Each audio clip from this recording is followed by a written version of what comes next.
This episode is part of the EUTERPE podcast series on European literatures and gender from a transnational perspective. I'm here with Roxana Aguilar and Diana Cruz. Can you both introduce yourself a little, please? My name is Diana and I am from Guatemala. I am living now in Glasgow, Scotland.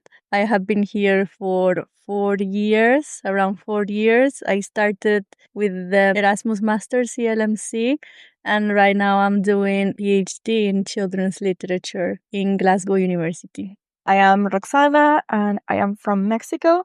I arrived to Europe around 4 years ago in 2020. I have lived in Glasgow for around 2 years. I have also lived in Denmark and the Netherlands. We're here today to talk a little bit about your book club that you've set up here in Glasgow. Can you tell me what was the initial idea behind your book club? So we are 4 women from Latin America that met for various different reasons. Diana met Natalia because they have a group where they dance Latin American music. And then Natalia met Erika because they studied together. Diana and I met because we studied the masters together. So we are here in Glasgow for various different reasons. But we wanted to create space that allows Latin American women to meet and get together.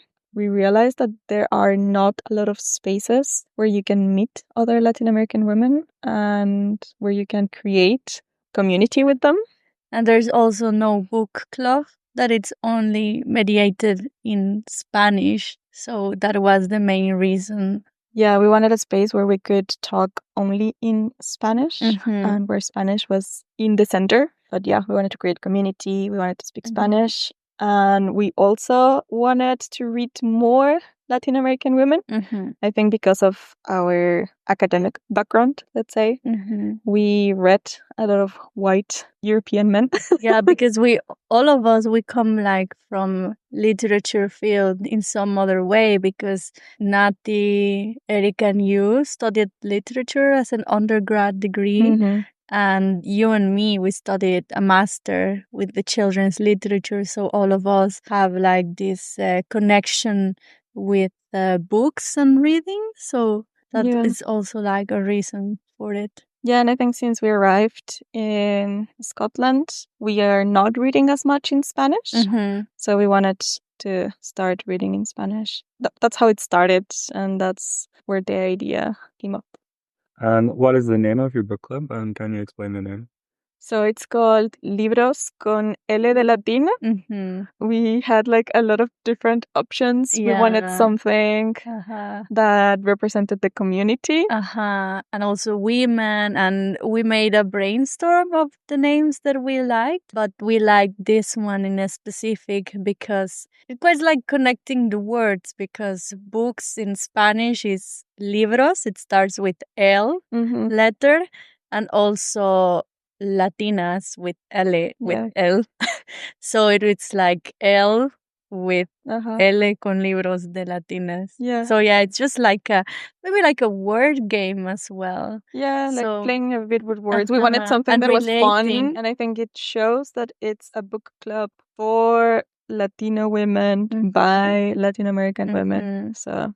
And what is the philosophy of your book club, and what do you feel it offers that other book clubs do not? So it is a space where you can connect with other Latin American women. As far as we know, it is the only book club in Glasgow that is only for Latin American women. So it's a space where you can find belonging as a migrant person, as a migrant woman. From what we drawn from our experiences, it sometimes is very hard to meet people, all depending the personality or where you work or so on. So it's a space where you can also meet other Latin American girls and speak Spanish, and maybe that's what made us different from other book clubs. Quote unquote rules to participate is that you have to be a woman and you have to have a either be Latin American or have a very strong connection with Latin America. So maybe you're a second generation Latin American woman. If you are from Latin America and have migrated, it is a big reminder of home just because of the language. Like having a space where you can speak Spanish and where you have the opportunity to meet people that maybe share a lot of the experiences that you've been through. And maybe like an affirmation of like the experiences we have gone through, that maybe sometimes it can feel like, oh, maybe this is just happening to me. But when we hear from another person, it's just like relieving that it's not just like you, but it's more like group feeling. Yeah, you can definitely feel alienated where you are far from home and you're in a new country where maybe the people that are from the country don't really understand your experiences and cultural knowledge, let's call it. Yeah. But then you meet this group of women that have very similar ideas and have lived similar things to you. So yeah, it's empowering and definitely creates stronger connections, I think. Yeah. So you mentioned something important there, that although this book club is based in Glasgow, all of the discussions take place in Spanish. What was the motivation behind that decision, and what do you feel this adds, and who are you including in that decision? So it was mainly because we live in an English-speaking country. So we are surrounded by English all the time. We go to work and we speak English. We go to the shops, we go outside and we speak in English. I think most of our friends might be English speakers. A lot of us have partners that are English speakers. So we are surrounded by English and we missed the opportunity to speak in our native language. Yeah. In the language that is easier for us in a way. And that feels more familiar. Yeah, more familiar, and maybe it is easier to explain our thoughts because here we're just like exchanging as well the interpretations about the books that we read. So it's definitely easier to express it in your main language, where you can even refer to sayings from your hometown and things like that. So it's mainly like for expressing and also finding that space where we can go back to our main language. Yeah, I think it was also like holding space for us. Yes. Like this is our space. Yeah. Other people might not understand us, and that's fine. This space is ours for now, is reclaiming perhaps. Yeah, reclaiming it. Even though a lot of us already like think in English a little bit, there's definitely things that we have to translate if we want to say them in English. So if we're having a discussion where we're talking about something that we feel very personal about, it's easier just to say it in Spanish without that second layer of you think it in Spanish or you feel it in Spanish and then you have to translate it. You also mentioned that the members of your book club are only women. Why did you make that decision, and how does that change the dynamics of the book club? Like from the very beginning, even the ones that we started it's all women. This will also be reclaiming a space for us women where we don't have to explain our female experience. Yeah, like mainly to create a safe space, because we all come from experiences either here in Scotland or even in our hometowns where we have been. And we all drag these experiences of maybe harassment, mansplaining, and so on. So, yes, we wanted to reclaim this space as well, just for speaking our language, but for us to feel safe and confident of expressing what we are thinking and finding like other women that resonate, that share those experiences with us without having to explain that much about it. Definitely the part of creating a safe space where people would feel welcome was a key part from the very beginning. So making it only for women was a very important decision.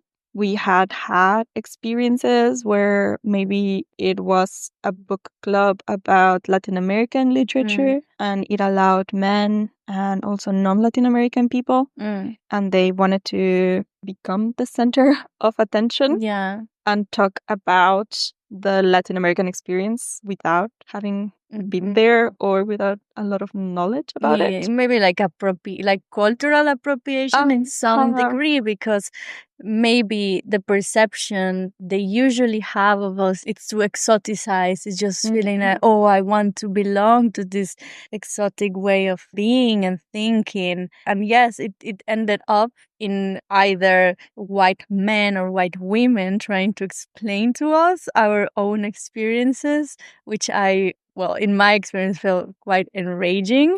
Even if we have tried to be open for everyone to participate, there's these encounters that you face that it's very hard to control or to navigate in a calm way without feeling unsettled. Yeah, and also like specifically about men, it's not that we don't like men. No. But it definitely creates a different dynamic when you have men in the group. You definitely feel like you have to stop talking about certain things, or maybe you're talking about them, but a man wouldn't understand exactly what you're saying. It becomes a trickier place to navigate, I think. Yeah, it's like for the mediator in that case will be to always find like a neutral point or a neutral stance in which we can't be neutral all the time. We have our own biases, so it wasn't the goal of the book club. So that's why we said only Latin American women or that have Latin American heritage. Okay. Well, within that, what kinds of people are attending the book club? Do you feel it's only people that are very interested in literature, or is it much broader than that?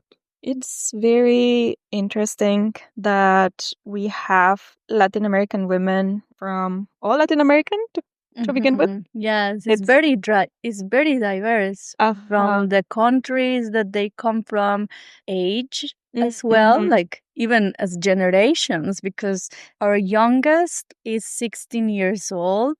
Then most of them might be late 20s or 30s, and our oldest one might be mid 50s. Yeah, also all stages of life. So we had a woman that arrived with her very young baby. We have people that are already grandmothers, single, that have relationships. So we have all these different life experiences, all these different migration experiences as well.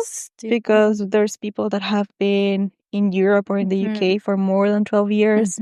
We have people that have just arrived and they say they have been here for like 3 weeks or something like that. Yeah, like 3 weeks or 3 months. And I also think it's diverse in even social class, because you might see it in the way they might have arrived here, self-funded, or because of a scholarship, or because they might have seek asylum, depending like the country that they come from. Example, if they're from Venezuela or they come from El Salvador. So it's different life stages and also migration stages and experiences. Yeah, a lot of different reasons why they migrated as well. Some of them migrated because they wanted to study. Some of them migrated because of family, because of their partners. So yeah, there's a very broad range of people. We've always start the session with like an introduction where we say our names, where we're from, how long we've been here. And sometimes we talk about why we arrived to Scotland or what we've studied. We have heard there's like biologists, musicians, or administrative chefs, teachers. We have a lot of women that have said, I don't read, or I haven't read for leisure since I left high school or my bachelor's or whatever. But I wanted the space to meet other Latin American women, and I wanted the community. So I come here, not because of the literature, but because of the people, because of the connection. So the literature becomes like an excuse And also, if they want to engage more in reading, like taking that, like the goal of like, I want to read more, or I want to meet a bit more about Latin American women authors. Yeah. Maybe also they want to get that connection to their home and to their own roots. Yeah. So they miss that part, like being away from their country, their language, their support networks. They want that solidarity from other women and that space where they can connect. So you've mentioned a few times that your focus is on Latin American women authors. Can you talk a little bit about the book selection process? What types of books do you look for, and what have you chosen so far?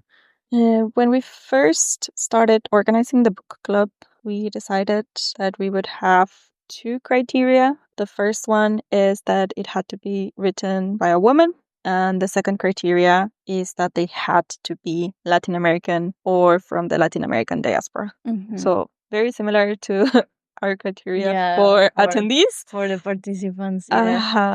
And at the very beginning, we started with a list. Each of us will propose books following those criteria. Then we have this 12-book list, around 12 books that we said, oh, these are the books that we're going to read. And at the very beginning, we stick to it, but then it was like, hey, I found this book. I think it might be interesting. Maybe another criteria started appearing. It's how engaging the book might be for the participants and its potential for the discussions that might open. It's mainly about how comfortable the person that will mediate the book feels with the book and how it resonates with them. So it has been evolving, this book selection process. Books that resonate with us has become very important as the weeks go by and as we have more sessions, because it's not books that we read just because they're famous or just because they are classics. It's because they're books that we like. Yes. So how it's worked now is that instead of selecting the book from one of these 12, is that we now decide who is going to be the mediator for the session, and then that person selects a book that resonates with them and that she feels comfortable mediating. So yeah, it's books that at least one of us has read. I think that restricts and expands our selection at the same time, because each one of us has very different reading tastes and reading patterns.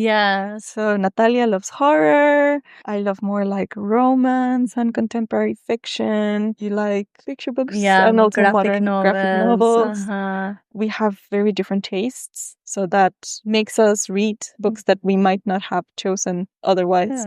And also like presents different genres and different like medias as well. Maybe with the first one, we started with Amparo Dávila. Amparo Dávila. I was thinking of the artist.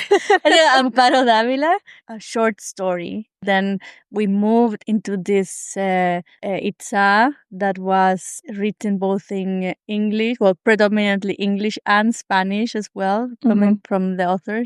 She's a Guatemalan Chicana. So, and then Kintsugi, a wordless picture book. So we have also played, well, it's not like consciously, but I see the pattern that is like playing a bit with the media. We don't restrict ourselves to we're only going to read novels or we're only going to read short stories. It's also like maybe challenging as well, the participants, like maybe challenging their thoughts about literature and what it's literature. And also you mentioned that we have chosen books that are not in Spanish. Like we don't have, it has to be in Spanish as a rule. Because if it's an author like Ríos de la Luz, where she is from the Latin American diaspora and she writes in English, we feel like the book is more important than the language that it's written in.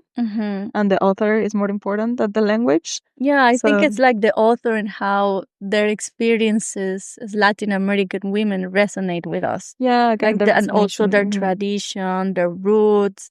it feels more acquainted and more familiar to us. And yes, it's also taking in account maybe these contemporary authors, because Rios de la Luz, she's a young author, and it's also a way of encouraging to read new authors, not only the classic ones. Yeah, and the participants for that session were a bit confused because they were like, this book club is in Spanish, and then it was the wordless picture book. There was this, why is there no text here? So I think we're also challenging what a Latin American book is. Yes. I think once they started reading either the wordless picture book or the book in English, they started understanding why we chose it. So another restriction that we have encountered is availability. So there might be books that we really want to read, but that we can't find here in Scotland. So it would either be very expensive to buy them because they have to be imported, or we just can't find them. We can manage to bring them here. Yeah, we can't manage to bring them here. So that also reduces the types of books that we can choose for the book club. As the organizers, we do read the whole book, or we try to read the whole book. And then for the participants, because we know that we can't expect them to buy a very expensive book, what we do is we give them 1 or 2 chapters of the book, like the scanned copies. And that also allows them to feel less pressure, I think. Like, we're not telling them, here is a 200-page book that you have to read in a month. Yes. Good luck. Good luck. No, it's just like a few chapters. Also for not to become a burden. Some of them literally read the chapters like maybe an hour before the session.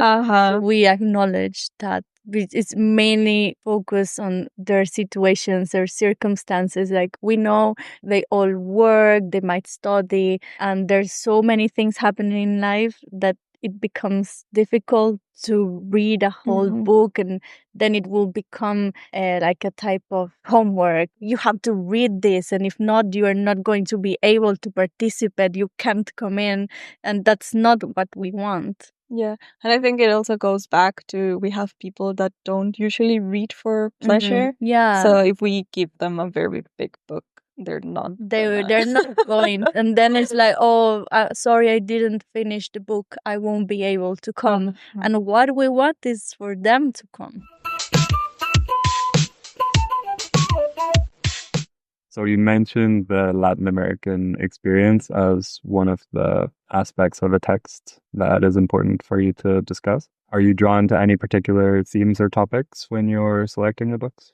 To be fair, not like in a specific topic. I think the most important, the book fits with the criteria, but I think it's maybe more interesting what we have perceived of the topics that pop up during the discussions. Maybe that's like what we have found, that there's quite a pattern of talking about the lives they used to have in their country and the lives that they have here, the migration, their families, and yes, I don't know. Yeah, so we don't select a book because they are about a specific topic. So we wouldn't say, okay, let's pick a book about migration.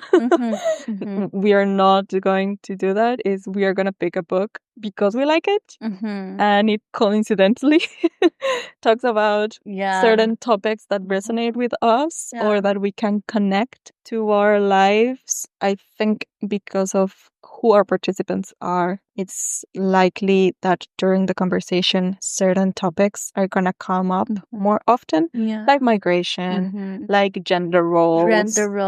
Like in the first book that we read, the short story, that was very specific topic, but I don't know if you chose it because of that, but or maybe because of the literary quality. Yeah. Perhaps that's what guides us more about how, again, like the potential of this piece of writing or the book itself. Yeah, and also because we are not selecting the book because of a specific topic, it allows us to get new interpretations or come up with new topics during the discussion. So, for example, in the very first book club, I, as a mediator, hadn't talked about social class. as a topic Mhm. and it came up organically Yeah. during the discussion. Mhm. It's just how we connect the literature with our lived experiences that kind of shapes what topics we talk about. Yeah. Okay. And how do you mediate the book club? What is your process? Yeah, so how it works usually is that person chosen to mediate the session comes up with a set of questions or prompts to guide the discussion, because we don't want to have just one interpretation, but more like encourage participation and encourage debate or encourage people to share their ideas about the text. A key part of our mediation process during the session is that we encourage everyone to just share what they think freely. And we really want to create this safe space where everyone can feel welcome and they feel like they can share whatever they want. Yeah. Even if they don't agree with each other, it's fine. There is no right or wrong answer as long as it's respectful to Yeah, all of exactly. us. But yeah, we do maybe structure the questions as open-ended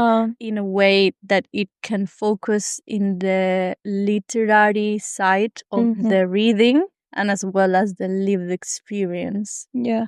And this part of like the literary aspect, we were very clear from the beginning that we didn't want the questions to be academic, let's say. So we are not focused on who is the main character and what's the structure and what narrator. So we didn't want it to feel like a quiz where you had to know about literature and where you had to have a right answer. So it's always questions that let you talk about the text more in general. Yeah. We never imposed our ideas on the text.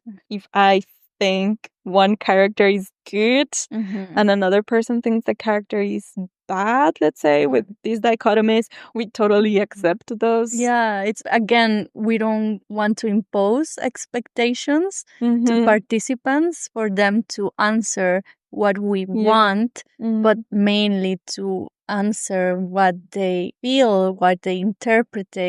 The mediator is not, let's say, hierarchically on top of the participants. No. The mediator is part of the group. They're just supporting the conversation. Even So in it's the way we're positioning, because all of us are seated. The the mediator is not standing or anything like that. Yeah, All of no. us are seated. All of us are in the same table, very horizontal. Yeah, we always try to be a horizontal and collaborative process. We always support the mediator. It is collective in every stage. So the collectivity aspect of mediation is also very important for us. We don't leave anyone to their own. Yeah. We're always supporting each other. Perhaps when organizing the whole session, we have started to find a system, for example, booking the space with the Mitchell Library. Erika takes charge of it because she works with the library. And then, Nati knows many women from the Latin American community, so she shares with them. And she she's creates like our the best PR guide. person. Yes, she's like the PR. And then each of us, we contribute in our ways, maybe posting or making the illustrations or just also circulating the information. So it's not just like, oh, Roxana, you are the one mediating. It's up to you. It's not. It's we always help each other. It's a great responsibility. So I think it's really nice to know that you rely on these other 3 persons that are going to have your back in case you feel like, oh, I don't know how to move from here, or I think that also gives you more empowering of, okay, I know I have people that support me, so I got this. You're not alone. Exactly. Yeah. Within the sessions, what have been the responses to the texts? How much do people draw on their own experiences in the discussion? the responses have been very diverse. Yeah. And as we were like talking one day at the very beginning, we were like, oh, most of the responses seem to rely so much on the personal experience. Mm-hmm. So we wanted to start moving the discussion a bit about the literary for not forgetting that part. Yeah, but I think we have achieved, a good balance where we begin with the text, but of course, we are always gonna draw on our own experiences to give meaning to the text. And we have found that happens a lot during the sessions. They are talking about the text, but they're saying, I understood this in the text because of what happened to me. Or I felt represented by this character because it reminds me of this person that I met or something like that. So it's always like the experiences that you've had shaping the meaning that you give to the text and how the extra literary aspect always connect back to the text. That I think that's what we've seen during the discussions. Yeah, at some degree. So yeah, I think the very last book, the wordless picture book, Kintsugi, was a good balance where people were focusing on the text and the literary experience of the book, but also tagging into their experience. Yeah, I think the most interesting of that one was their focus in the use of color in the illustrations that can be taken as part of, I don't know, it's like the image like meta language. Yeah. So they were so dragged on understanding the author's use of color. It was very interesting. Even color reading, how we perceive colors, it's not universal. Yeah, exactly. It depends like our lived experience, I don't know, our connections to other pieces of literature or media. So I found that was very interesting, maybe based on something in particular as the use of color. Yeah. Not just, for example, the topic of the grief, like the concept of the grief on the picture book. Yeah. That also dragged us to the lived experience. Yeah, for example, in Kitsugi, it was very interesting that it talks about grief. Like you can give different interpretations because it's wordless. So you can definitely add your own interpretation to the text.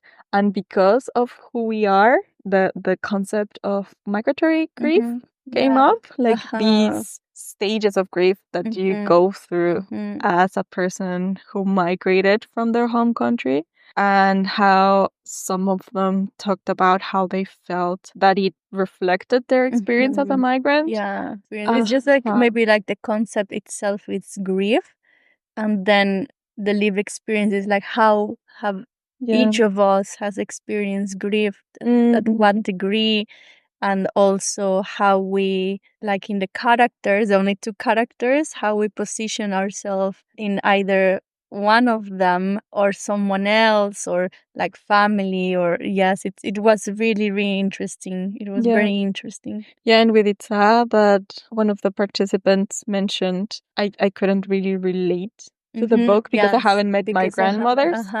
So I think Itza was one of the ones that very much focused on the personal experience, in the personal experience, and then the discussion didn't let that much about the book itself, the text itself, because there was at the very beginning, it's like, why are we reading in English? Yeah. So we have to explain, well, this author, etc. Because that's quite like a dense reading, because it also tells about domestic abuse and also racism and so on. I think because of the density of the topics, maybe that's why the discussion went in a different way, in another way, but it was more in the personal experience of them, or how could they relate to it, or how they couldn't. An interesting response has been that they think there is a interpretation of the text. And at the very beginning of the sessions, especially if they're new to the book club, they're a bit scared of giving their own ideas. They're like, I don't know if this is correct. And we're like, as mediators, going back to like how we mediate, it's very important for the mediator to be like, there's no right or wrong, just share. And I think as the session progresses, they start feeling more comfortable. Like they see that safe space and that community that encourages them to express their own opinions and react to the text as they want. Maybe it's because a lot of people have academic, let's call it, experiences with texts where they read in high school and they had to like give a very specific analysis. Yeah, it's very specific. And yes, that's again when the backgrounds come around in how each of us express their thoughts. Maybe like for me, like gratifying a moment on the sessions is when listening to these women talk with so much sensibility and so deepening on what they share, like so eloquent on it, and it just blows my mind the thoughts that they put there. Then when you talk to them, there's like, no, but I'm very shy when talking. I don't see myself quite eloquent, but when you listen to them, it's mind-blowing. It's beautiful.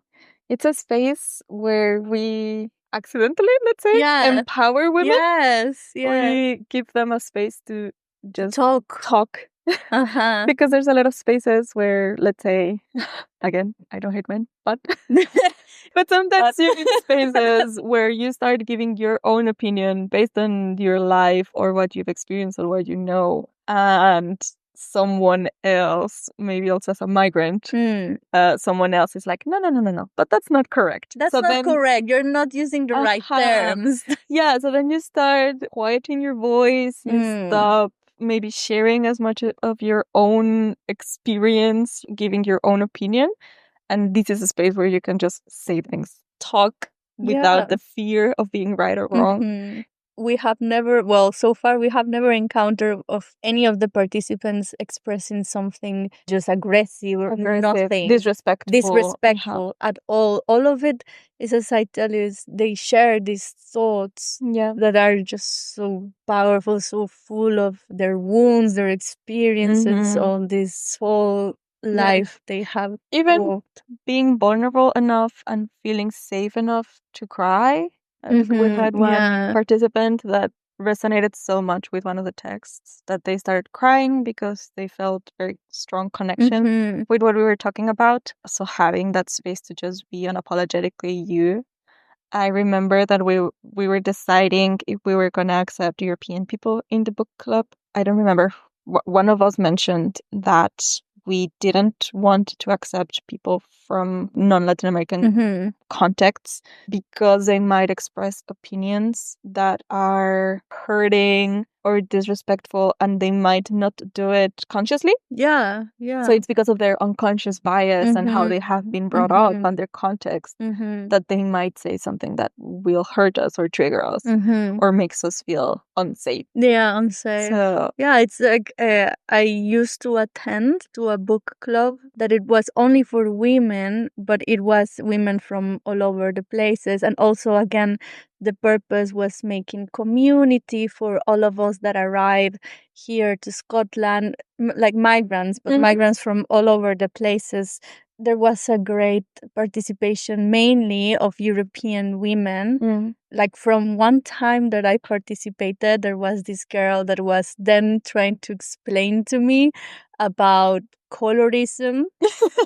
She was a white woman trying to explain to me, correct me about this concept. And yes, again, I feel quite enraged. And then again, I mediate one of the books, and it was an Argentinian author. And the main concept of her was like feminism, for example, during the 8th of March, the protests that we do and so on.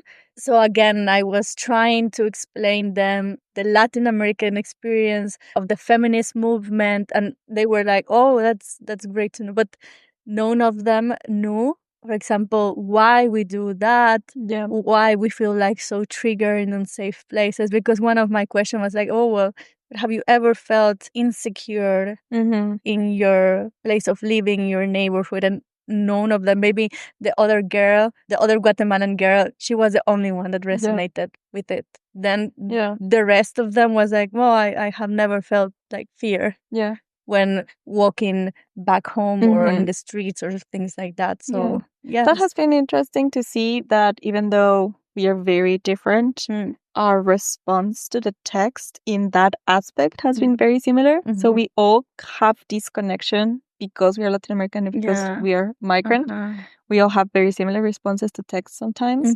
For example, with Itza, this experience of the connection with family and how Latin American families sometimes work. It's something we don't have to explain. So our response is very similar, whereas maybe a person from a different context might have a different response. So I think that also helps with the connection that we respond to the text in similar enough ways that we can understand each other. We can understand, because I don't know, I think about the book of Itza and how it portrays a family like quite realistic, maybe with its problems of at some degree abuse and so on. And that makes me think about what sometimes white European people think about. Oh, Latin American families, they love it. They all love it. Encanto. They all love each other. It's very big families. They all love it. But then that's just a stereotype. And it's just like, no, it's not like that. Like this is a text that really like deploys maybe like a family experience itself with all its complexities. Okay. So Diana Cruz, Roxana Aguilar, thank you very much for your time today.